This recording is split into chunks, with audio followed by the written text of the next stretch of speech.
olúwawo wàhálà ti wà o. wàhálà kí ló ṣẹlẹ̀ níbo ni wàhálà ti dé bọ́lúgbọ̀n nǹkan sọ̀rọ̀ sókè kí ni wàhálà rẹ. ẹ ṣáà wò pé káàtìkà ni mí ẹ wò pé káàtìkà ni mí ẹ lè mọṣẹ́ mi mo jogún bá ni iṣẹ́ yìí ajogún bá ni ibi tí mo ti ṣiṣẹ́ yìí dé mo fún ìyàwó landlord mi mo fún lóyún landlord tún fún mi lówó sí pé kárí but ilé tí mo wọ́n mọ́lẹ̀jì sí yìí ọmọ bàbá ti kú ọmọ bàbá rẹ̀ ti dé báyìí sójà dẹ̀ ni ṣé ló fi ìbọn lé mi káàkiri kódà ojú olóò ti ń lé mi ó lé mi ojú ayé ni. padà tó bá ti wá rí bẹ́ẹ̀ ó ní ohun tá a bá gbé ká tọ́rọ̀ bá ti gòkè tó ti kọlẹ̀ ó níbi tá a gbé ká ètùtù lọ́rọ̀ rẹ̀ gbà á bọ̀ọ̀sẹ̀ tuntun tá a hẹ́ǹdì ilé ayé rẹ̀ bí a ti hẹ́ǹdì sáàsì. inú ẹ̀ ni mo ní ẹ ṣe fẹ́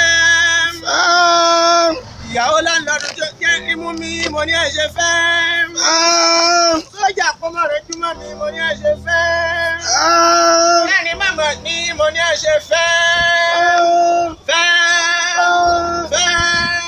tọ́ ibi awíládé yìí o ọwọ́ àgbẹ̀ kalẹ̀ sọ́jà tó ló ń dààmú ilé ayé rẹ̀ ní ìlàpá ilé ayé rẹ̀ sí. Mumu not too much. To be mumu. You think say they wise? You are a mumu man. yé a bá pariwo kò yẹ kó fariwo.